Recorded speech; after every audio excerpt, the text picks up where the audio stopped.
Muito bem, bom dia a todos. Sejam bem-vindos à nossa comunidade, Um Lugar Comunidade. Alguns recadinhos rápidos antes da gente começar. Seguir as redes sociais, primeiro importante, vocês já estão com o celular na mão, aproveitem e já sigam as redes sociais nossas, quem não segue, Um Lugar Comunidade, tá bom? Siga a gente no Instagram, vocês estão em casa assistindo a gente também, sejam bem-vindos. Pulei, vocês estão em casa, né? Então vocês também sigam a gente aí de casa, tá bom? No YouTube, se você estiver assistindo a gente, também se inscreva no canal aqui. Para vocês que estão aqui também, se inscreva. Assine o sino de notificações para sempre receber as novidades aí, sempre receber as nossas pregações, nossos momentos aí para todos vocês. Tá bom? Bom, Pix, parte do Pix, está escrito aqui Pix na minha parte. Então dízimo, oferta, quem quiser ofertar, quem quiser colaborar, para que a comunidade continue acontecendo, continue crescendo e atingindo mais pessoas. A gente pede a colaboração de todos vocês. A gente não usa mais dinheiro de papel, né? Da época dos neandertais, isso aí. Agora a gente usa o celular e o Pix. Então, para quem quiser fazer a sua oferta, o seu dízimo, no pix@umlugarcomunidade.com.br, tá bom? A gente também tem no Instagram, no YouTube e no Spotify e Apple Music, os salmos, né, as reflexões diárias sobre o livro de Salmos com o pastor Edson Nunes Júnior, que nem eu sabia, Edson Júnior também, 2 xará. Minha barba não tão bela, mas está aqui também para vocês, tá bom? Todos os dias, reflexões muito legais que o Edson faz sobre os Salmos, tá bom?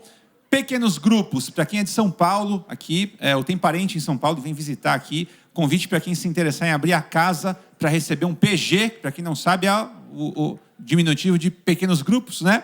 É só mandar um e-mail para a gente no pg@umlugarcomunidade.com.br, tá bom? Para quem quiser saber os locais onde os pequenos grupos já acontecem ou vão acontecer, vocês entrem no site da comunidade, tá? umlugarcomunidade.com.br, como eu disse até agora, beleza?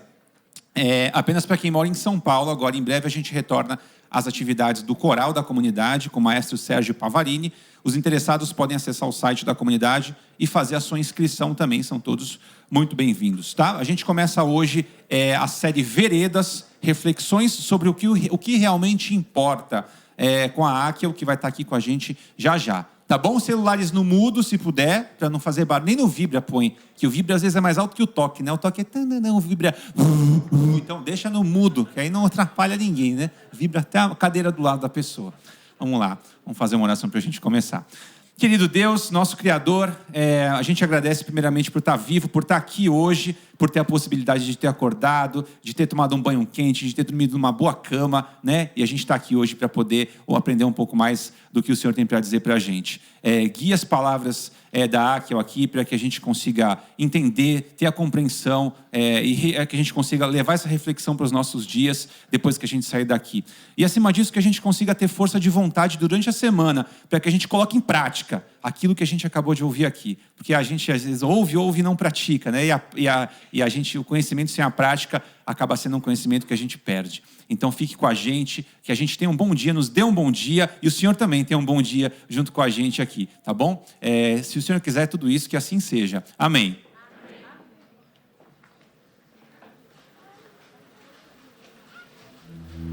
De eternidade em eternidade, grande é o nome do Senhor. Que Ele seja louvado e exaltado, não somente nessa comunidade, mas na minha, na sua vida. Que o nome do Senhor seja honrado todos os dias. Que todo ser que respira, que tem vida, que carrega em si fôlego de vida, que erga sua voz e cante louvores ao nome daquele que tudo fez, que nos criou a sua imagem e semelhança. Vamos todos nos colocar de pé e vamos louvar ao nome do Senhor. Vamos falar e vamos cantar sobre esse amor maravilhoso, esse Deus que nos constituiu a sua imagem e semelhança. De eternidade em eternidade, exaltado seja em tua beleza, digno de louvor, digno de louvor, digno de louvor, de eternidade em eternidade, de eternidade em eternidade, exaltado seja em tua beleza, digno de louvor. Ele é digno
digno é aquele que nos constituiu imagem e semelhança e que pediu para que eu e você, ao olharmos para Ele, não nos esqueçamos de que Ele escolheu ser amado no próximo, de que aquele que está do meu lado também é imagem e semelhança de Deus. Amém?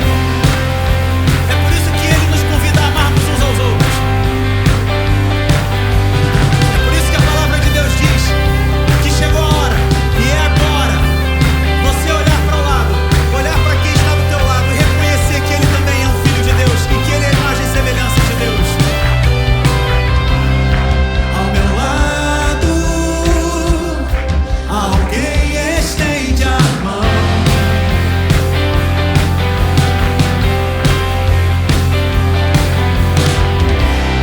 Se me importo, posso ser a solução.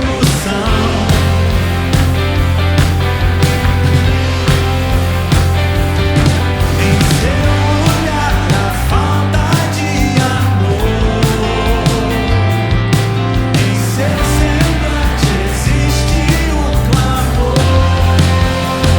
Agora já chegou a hora,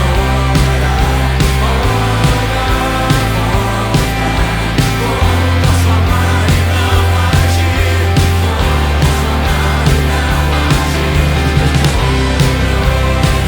Isso, minha escolha. Hoje eu me levanto pra servir. Hoje eu me levanto pra servir.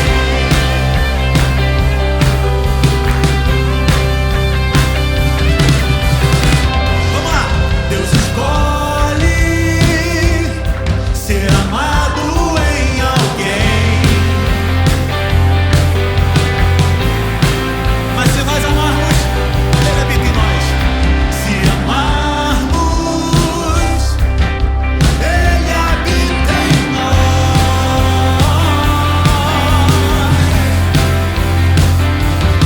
Inclinados uns aos outros em amor, somos aperfeiçoados no Senhor. Já chegou a hora.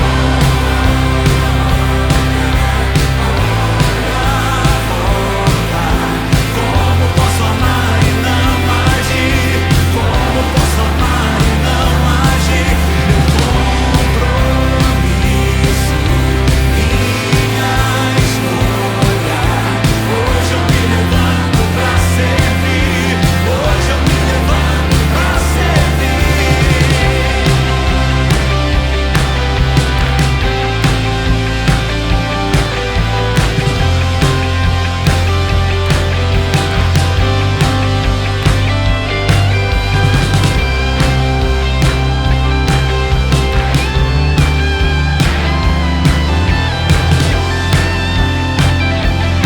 Se você acredita com todas as suas forças nisso, canta com a gente, vamos lá. Já chegou a hora. Quero ouvir você, vamos lá. Olho a volta. Como posso amar e não agir? Como posso amar e não agir? Meu compromisso, minha escolha. Hoje eu me levanto pra servir. Hoje eu me levanto pra servir.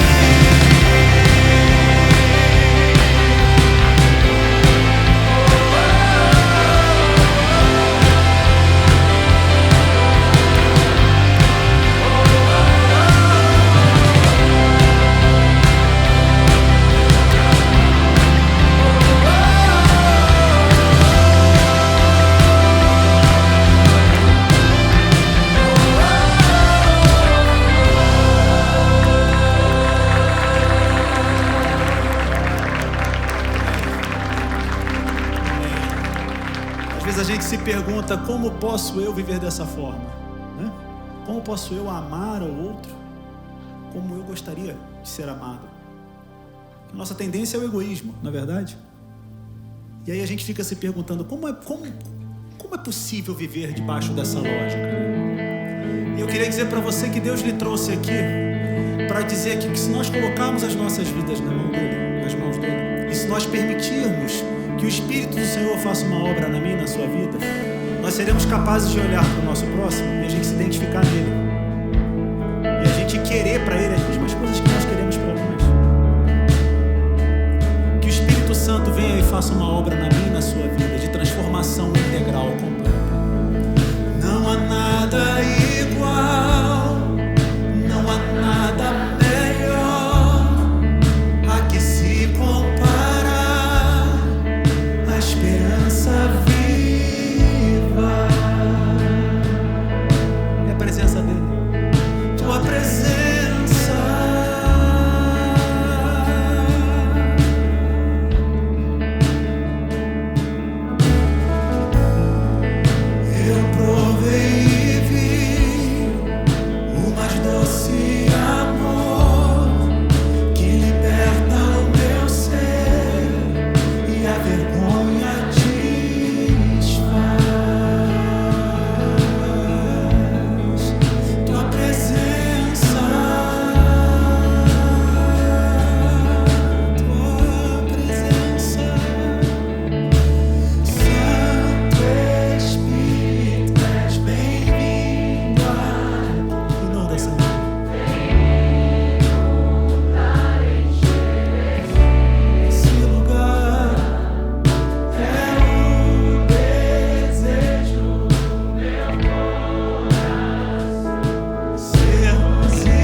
vida do nosso coração.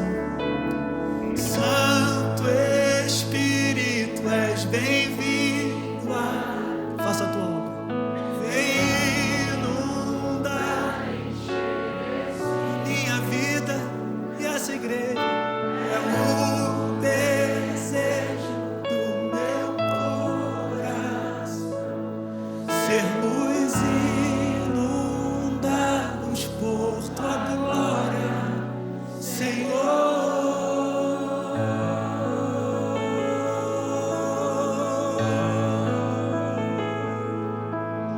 Eterno nosso Deus, que essa oração que a gente acabou de cantar aqui, Senhor, que o Teu Santo Espírito possa inundar a nossa vida, inundar a nossa mente e nosso coração.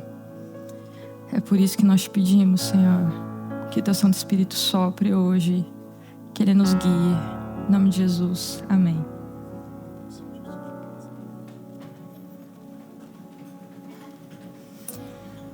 Tem coisas que eu não gosto.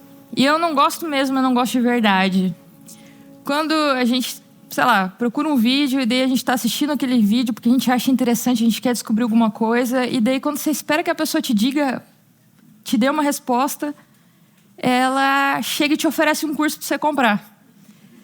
Eu tenho uma raiva profunda disso, mas eu sei que a pessoa está ali dando volta e volta, não me falando o que eu quero saber, porque na verdade ela está tentando me convencer de que aquele produto eu realmente preciso. É muito importante. A gente só deseja aquilo que a gente conhece. E a gente vive hoje numa era aí de influenciadores que eles nos oferecem várias necessidades que a gente nem tinha ideia que existiam. Tem um vídeo no YouTube de 4 milhões de visualizações. E esse vídeo é sobre uma ferramenta que corta um pãozinho ali, um bagel, que é um pãozinho em forma de anel, no meio. E daí você pensa assim, nossa, mas olha só os avanços da tecnologia. Só que assim, sinceramente, a não ser que eu seja dona de uma indústria de sanduíche, para que eu quero uma máquina que corte um pãozinho no meio tão rápido assim?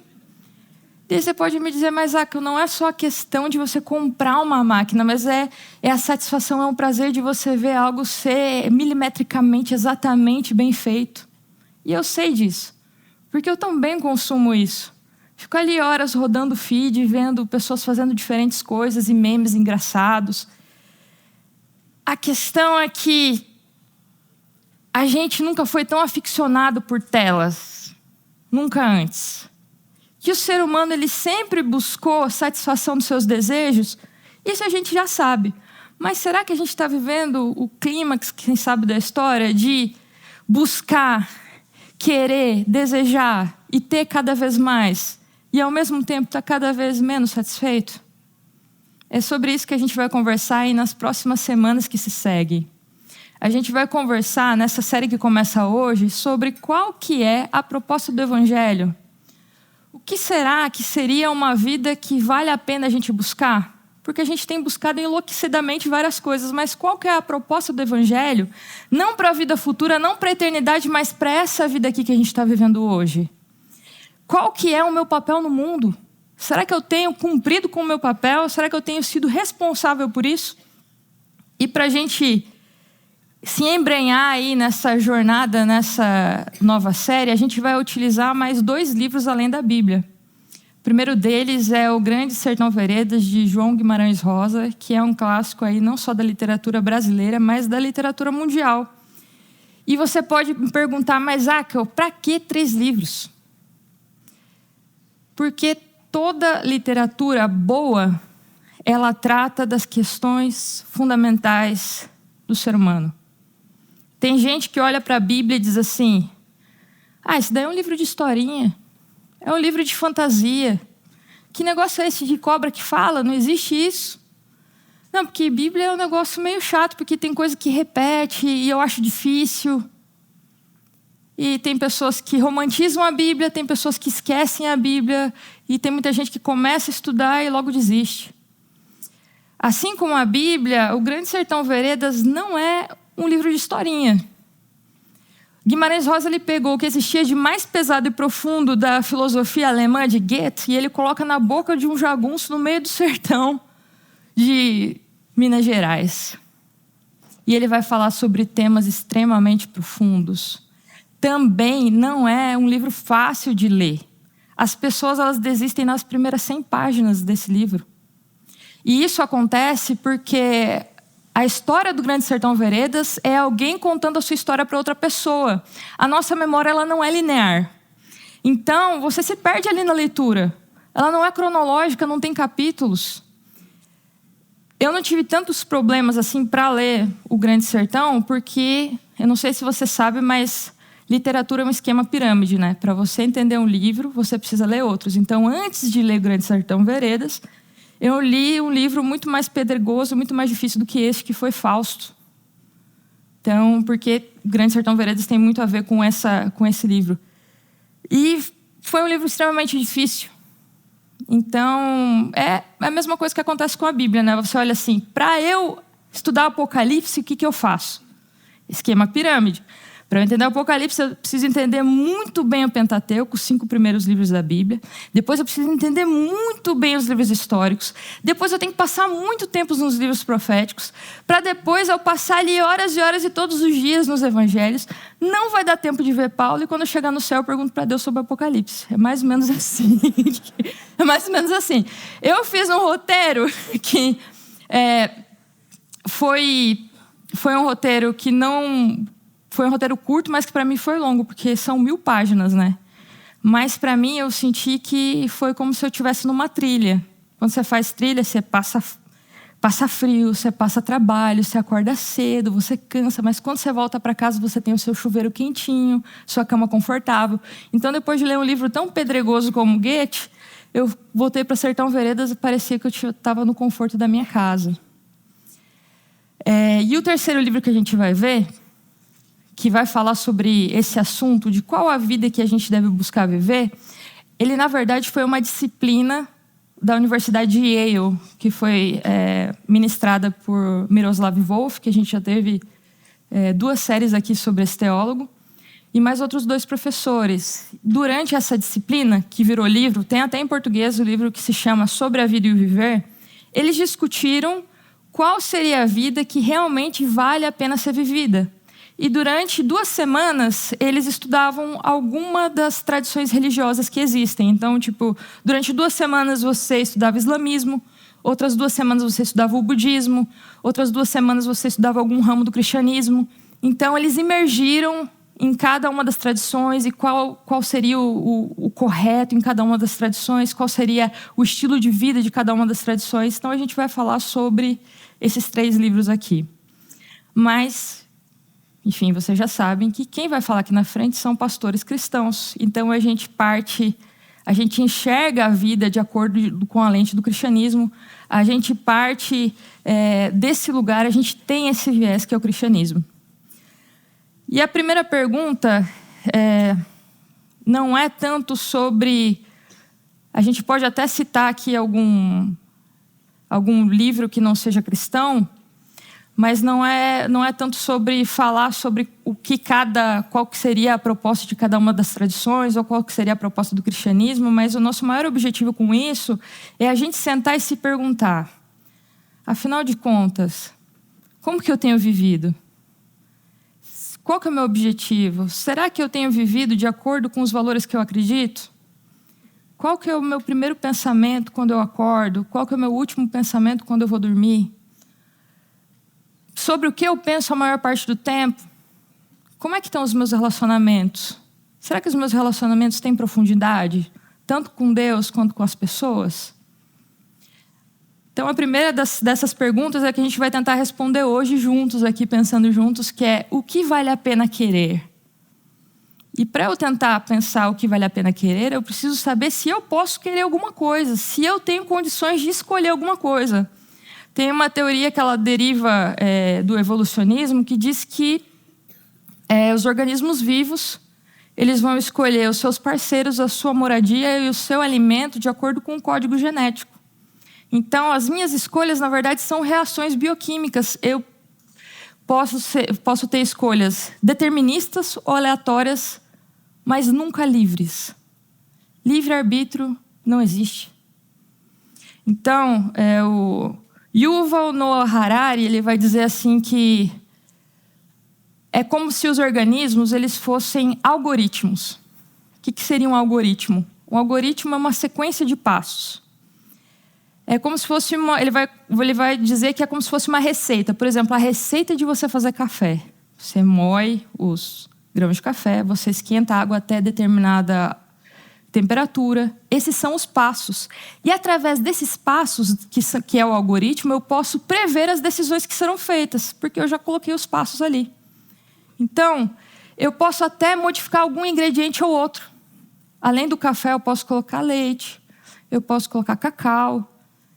Vai modificar, mas a diferença é muito pouca. No final vai ser café. Eu posso automatizar esse processo e criar uma máquina de café. Mas você vai ver que na máquina de café eu não tenho tantas opções assim. Eu tenho um número limitado de opções. E é isso que essa teoria diz, que a gente tem um número limitado de opções. Então vai ser ali, ou é expresso, ou é moca, ou é cappuccino, no final é tudo café. A não ser que você coloque açúcar, daí você está criando um outro tipo de bebida aí contra todas as leis humanitárias e as leis da ciência. Daí é outro, aí a gente está falando.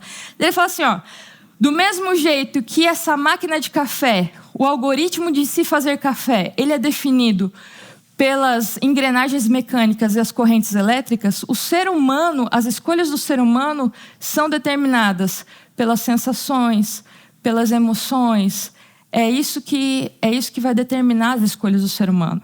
Então, a gente não tem tanta liberdade assim. E o ser humano ele se organiza em redes. Então, um indivíduo ele é muito pequeno, porque as escolhas dele estão na mão de um sistema. É isso que diz essa teoria. A gente vai ver o livro do Miroslav, que é sobre a vida e o viver, ele vai tentar responder essa pergunta, ele vai dizer assim, olha, é muito difícil de dizer até que ponto que eu consigo moldar a minha vida. Porque tem coisas que fogem do meu controle. Por exemplo, você não escolheu a cidade que você nasceu. Eu não escolhi a cidade que eu nasci. Eu nasci no interior do Rio Grande do Sul. A minha cidade, só para vocês terem uma ideia, o ponto turístico da cidade é o cemitério. Daí tá lá a placa lá, São Borja, terra dos presidentes, porque lá está enterrado Getúlio Vargas e João Goulart, né? Bem-vindo. Daí você anda um pouquinho, mas bem pouquinho. Acabou a cidade, diz assim, volte sempre. Daí você já está na Argentina, já acabou a cidade. Então, a gente não controla todas as coisas. O Miroslav vai dizer isso. Mas, apesar de a gente não controlar todas as coisas, a gente tem, sim, algum grau de responsabilidade pela vida que vivemos. Ele fala assim, eu sei que as desigualdades, eu sei que o contexto que a pessoa vive, ela pode determinar muitas coisas. Vão ter, sim, pessoas que vão tomar decisões inusitadas no meio de um contexto muito difícil. Mas a gente tem, sim, um grau de responsabilidade. Ao mesmo tempo que não é a gente que dá as cartas do jogo, a gente também não é uma pedra que não responde a nada. Até mesmo as pessoas que têm algum tipo de enfermidade, algum tipo de falha cognitiva, elas não são menos humanas por não terem tanto poder de escolha. E agora a gente vai... Olha, são 3 livros, né, gente? Grande Sertão Veredas. O que o Grande Sertão Veredas fala se a gente pode escolher ou não? O Grande Sertão Veredas ele difere muito da literatura da época. A literatura da época do Grande Sertão, por exemplo, esse é o Grande Sertão de Guimarães Rosa. Se a gente for ver o Grande Sertão de Graciliano Ramos, ele vai falar... o Sertão de Graciliano Ramos ele vai dizer de um contexto muito mais determinista. Então, o meio determina o homem determina a luta. Só que quando você vai para o Grande Sertão Veredas de Guimarães Rosa, não é assim, não é tão determinista assim. Ele vai dizer que é tudo muito entrelaçado, do mesmo jeito que o meio determina o homem também transforma o meio, do mesmo jeito que o homem faz a luta também o homem também é fruto dessa luta. Então, existe uma ambiguidade muito grande, existe um paradoxo muito grande. O Grande Sertão Veredas é a primeira parte de Eclesiastes. Eclesiastes é um livro extremamente ambíguo, a primeira parte principalmente, porque mostra toda a complexidade do ser humano. E a Bíblia, sim, tem livros que são, se você vai ler Provérbios, você está na felicidade de Provérbios, né? Uma coisa ou outra, é tudo muito claro, né? Você chega em Eclesiastes te quebra. Porque ele começa dizendo assim, ó, Para quê? Eu fiz de tudo. Para quê que serve essa vida? Eu construí palácio, eu plantei vinha, eu bebi, eu tive muitas mulheres, eu estudei bastante, mas eu vou dizer uma coisa para você, nada faz sentido. Para que você trabalha tanto se tudo aquilo que você conquistar vai ficar para alguém que não se esforçou por isso? Do mesmo jeito que um bicho morre, você vai morrer. E daí você fica lá, já está quase meio entrando em depressão, assim. Mas Eclesiastes, ele vai te dar umas respostas. Ele vai dizer assim, olha, é melhor você ser sábio do que você ser tolo. Lá no final do livro, vou dar um spoiler aqui, vai dizer assim, ó, o resumo da vida é esse. Tema a Deus e guarde seus mandamentos, porque isso é o homem inteiro. Você quer viver bem, você quer viver feliz, isso daí, ele vai te dar respostas. O Grande Sertão, ele não te dá respostas. Ele vai te deixar na dúvida, ele vai te deixar nessa primeira parte de Eclesiastes o tempo todo. Porque o personagem principal, ele vai dizer assim, o mundo é tudo muito misturado. O bem e o mal, ele está misturado. E é isso que diz Eclesiastes também, essa primeira parte. Se a gente for ver em Eclesiastes 6, verso 12, ele vai dizer assim, ó. Pois... quem sabe o que é bom para a pessoa durante os poucos dias de sua vida? Quem que sabe o que é bom? O homem perdeu a capacidade de saber o que é bom. O homem perdeu essa capacidade de diferenciar, de experimentar o bom. Porque desde lá do Éden, quando a gente decidiu que não era mais Deus que decidia o que é bom e o que é ruim, porque antes era Deus que falava, né? E viu Deus que era bom, e viu Deus que era muito bom, e viu Deus que não era bom, que o homem andasse só. Quando a gente definiu que não era Deus que ia dar as cartas do jogo, mas a gente ia definir o que era bom e o que era ruim, tudo ficou misturado. Agora o bem tem um pouco de mal, o mal tem um pouco de bem, e agora você vai ter que escolher, e esse é o livro de Eclesiastes, não entre o bem e o mal, mas entre o mal e o tão ruim quanto. Como escolher? Essa é a complexidade, esse é o paradoxo, e é isso que o Grande Sertão ele vai te trazer. E o Grande Sertão, ele diz assim, olha, o sertão é o lugar onde o pensamento da gente, ele soa mais alto. Vai dizer uma frase mais ou menos assim. Ele vai dizer assim, olha, eu escolhi o caminho que eu trilhei, eu escolhi a vereda que eu trilhei, eu fiz tudo isso. Só que daí no final do livro ele vai dizer assim, mas será que fui eu que escolhi mesmo? Ou será que teve alguma coisa obscura que teve no controle de tudo durante todo o tempo? Ele vai fazer com que a gente fique nessa dúvida. O personagem principal, ele vai ter que fazer uma escolha muito importante. Ele vai ter que escolher entre o amor ou o poder. E ele escolhe o poder. E para ele ter esse poder, ele faz um pacto com o diabo. Só que ele não enxerga o diabo. E daí ele fica na dúvida assim, olha, eu acho que o diabo não existe, porque eu não vi. Se o diabo não existe, então logo eu não fiz pacto com ninguém. Se eu não fiz pacto com ninguém, então eu não sou culpado de nada. Ai, tá tudo bem comigo. Só que ele fica nessa dúvida. O diabo não existe, mas o mal é palpável. Eu consigo ver a maldade. Ele vai deixar a gente nessa dúvida, nessa ambiguidade. Tem uma entrevista que eu gosto muito que eu acho muito interessante, do Antônio Cândido, que é um grande crítico da literatura brasileira.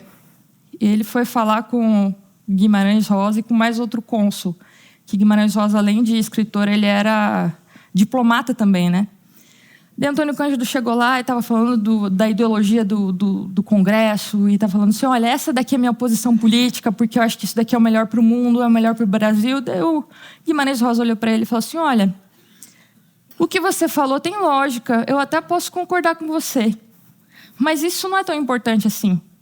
A única questão fundamental do ser humano é saber se Deus existe ou não. E isso me deixa assim, encantada, porque se Deus existe, eu preciso viver de alguma forma. Se Ele não existe, eu preciso viver de outra. Eu fico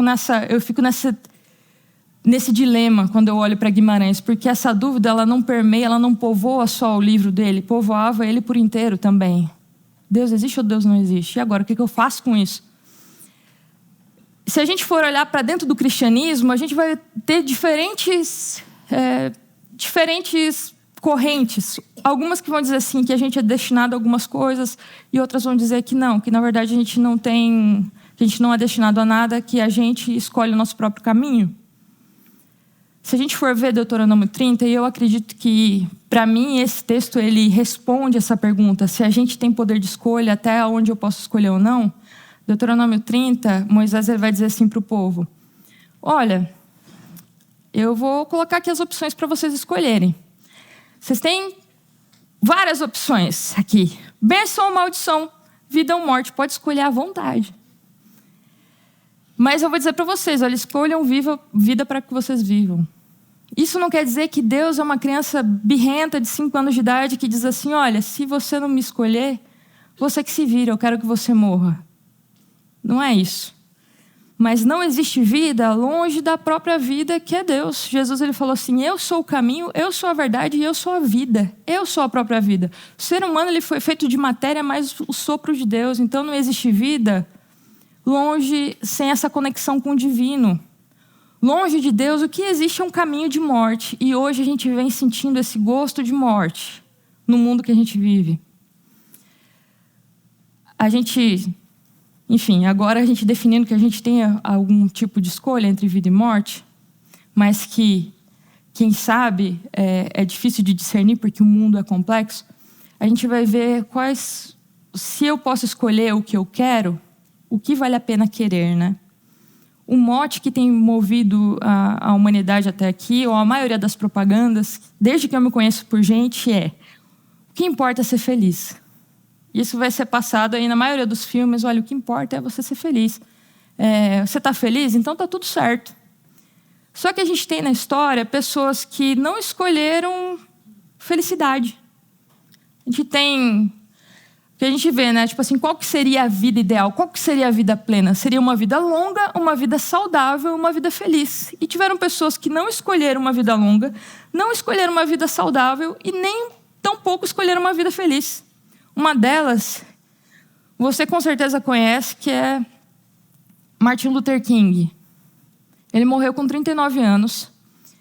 E quando ele estava em Memphis, ele fez uma série de escolhas impopulares. Ele começou a criticar a guerra do Vietnã, ele começou a criticar a segregação racial. E um dia antes da morte dele, ele sabia que 75% dos entrevistados lá eram contra a presença dele em Memphis. Ele falou assim, olha, alguns anos atrás, eu levei uma facada no peito e eu quase morri. E eu sei que a minha vida ainda corre perigo. Só que ele falou essas palavras aqui no último discurso dele. Ele diz assim, como todo mundo, eu gostaria de ter uma vida longa. A longevidade tem o seu valor. Mas no momento, eu não estou preocupado com isso. Eu só quero fazer a vontade de Deus. Martin Luther King, ele viu a luta pela igualdade como algo mais importante do que a própria duração da vida. Ele poderia ter deixado a vida pública e ele poderia ter vivido mais tempo. Mas ele encontrou nessa luta algo que transcendia a própria existência dele. Algo que era mais importante do que a felicidade. A felicidade, ela não é a única opção, o único tipo de vida, e quem sabe ela também não seja a melhor opção. E eu digo isso pela história de Jesus. A gente olha lá em Mateus 11, eu estou falando de muitos versos aqui, mas depois vocês vão lá olhando, né? Porque são muitos versos.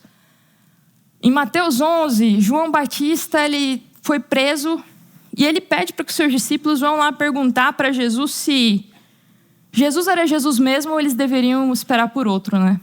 E Jesus responde assim, olha, digam lá para João Batista que os cegos veem, que os surdos ouvem, que aos pobres está sendo pregado o evangelho. Feliz é aquele que não encontra em mim pedra de tropeço. Jesus ele fala para João Batista, olha, tá tudo certo. Eu sou eu mesmo, eu sou o Messias mesmo. E daí você se pergunta assim, mas por que João Batista ele fala para os seus discípulos perguntarem isso para Jesus? Se João Batista ele tinha tanta certeza, ele falou antes assim, olha, eis o Cordeiro de Deus que tira o pecado do mundo. Ele tinha certeza que Jesus era Jesus. Por que agora parece que ele está em dúvida? Porque agora, como que Jesus é Jesus se ele não realiza os meus sonhos? Como que Jesus é Jesus se eu estou na prisão? Que Jesus é esse? E a gente fica que nem os discípulos de Jesus e o próprio João Batista. Porque Jesus ele fala assim, não, olha, o seu ministério aqui, João Batista, foi um sucesso. Ele dá um baita elogio para João Batista em Mateus 11, ele vai comparar, ele vai dizer assim, olha, João Batista foi a resposta das profecias que estão lá em Isaías e lá em Malaquias. Foi sucesso. Mas como que vai ser sucesso se daqui 3 capítulos João Batista vai morrer e depois o próprio Jesus vai morrer? E adivinha o que Jesus ele promete para os seus discípulos? Eu não queria te frustrar essa manhã, mas Jesus promete para você uma coisa que você pode ter certeza que você vai ter. Morte. Ele te promete perseguição e morte. O chamado de Jesus para você é um chamado para morrer. Olha só que bonito. E daí você, porque vários versículos vai dizer assim, olha, você quer me seguir? Então negue-se a si mesmo, tome a sua cruz e me siga. Assim como eu for perseguido, adivinhe, vão perseguir você. Jesus, ele te promete cruz, Jesus, ele te promete morte. Mas daí você fica, mas como assim que ele me promete morte? Se em João 10:10 assim, eu vim para que vocês tenham vida e vida em abundância. Afinal, é a morte e a vida. O que Jesus está me prometendo aqui? Está vendo o paradoxo? Se Jesus foi apenas um mártir que veio aqui e fez o que tinha que fazer e foi embora, então beleza, eu sigo a minha vida. Agora, se Jesus, ele veio aqui e ele me mostrou um outro tipo de reino, uma outra visão de mundo, eu preciso rever o meu conceito de sucesso e fracasso. Quem sabe o que seja sucesso para alguns, não seja sucesso para Deus.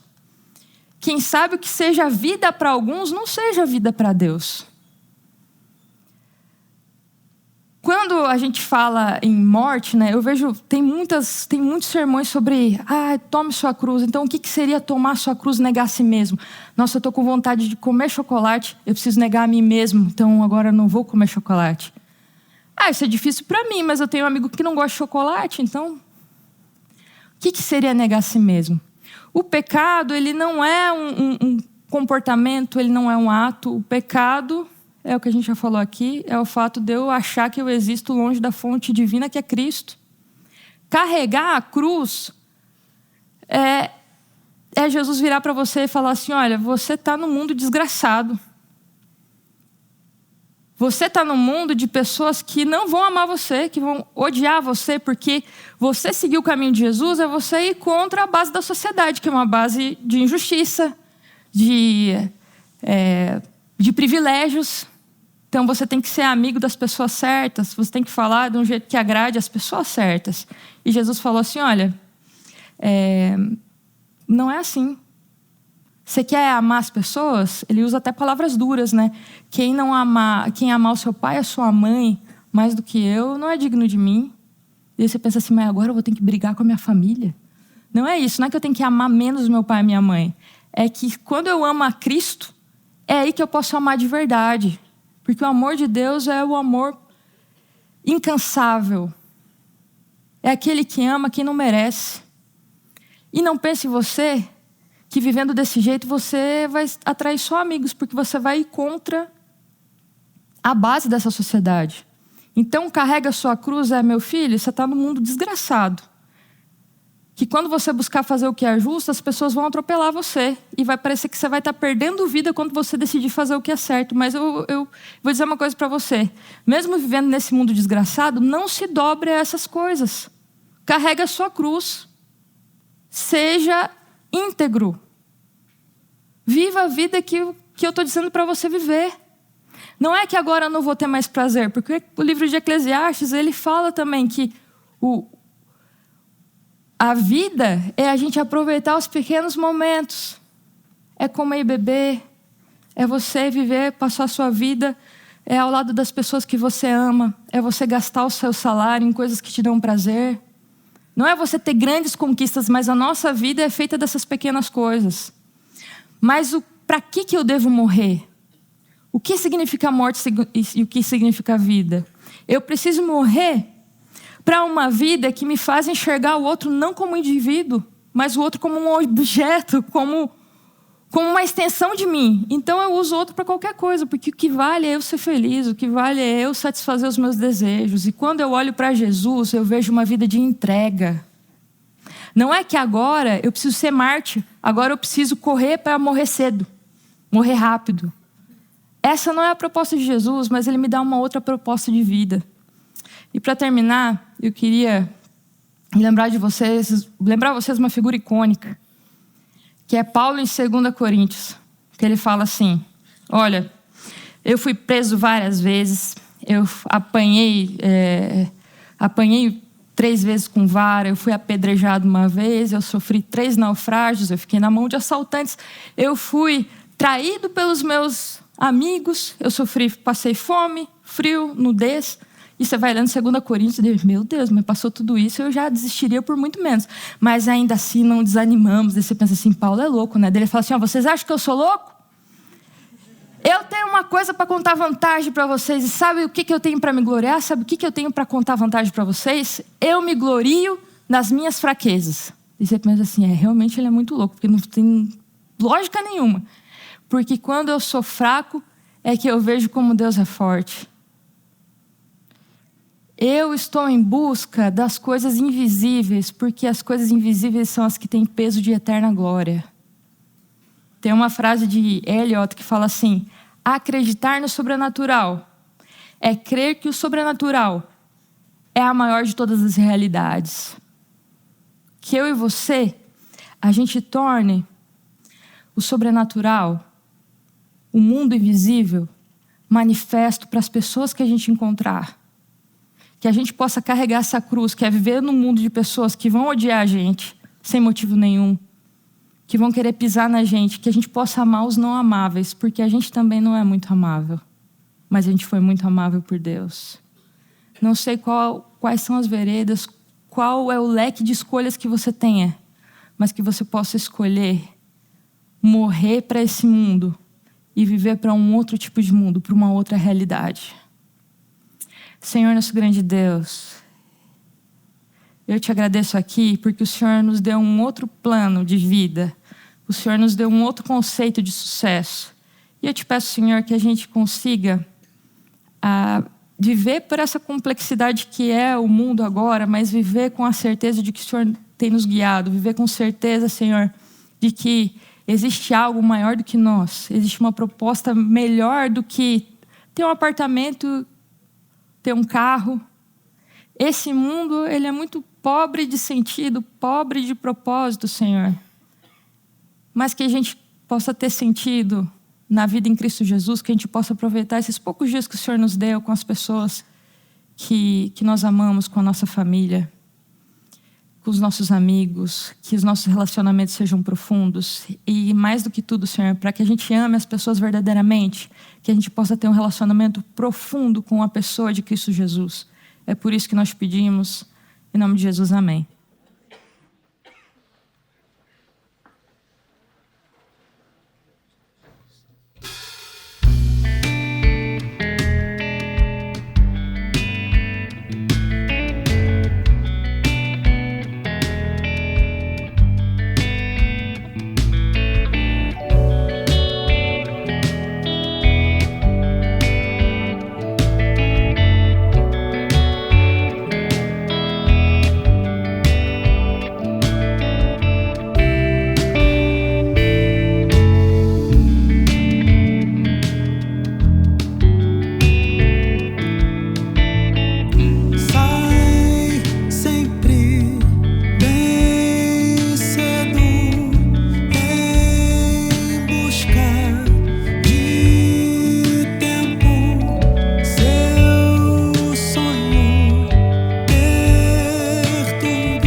Senhor te abençoe e te guarde. Que o Senhor faça brilhar o seu rosto sobre ti, tenha misericórdia de ti. Que o Senhor sobre ti levante o seu rosto e te dê a paz. Muito obrigada. Até semana que vem. Espero vocês.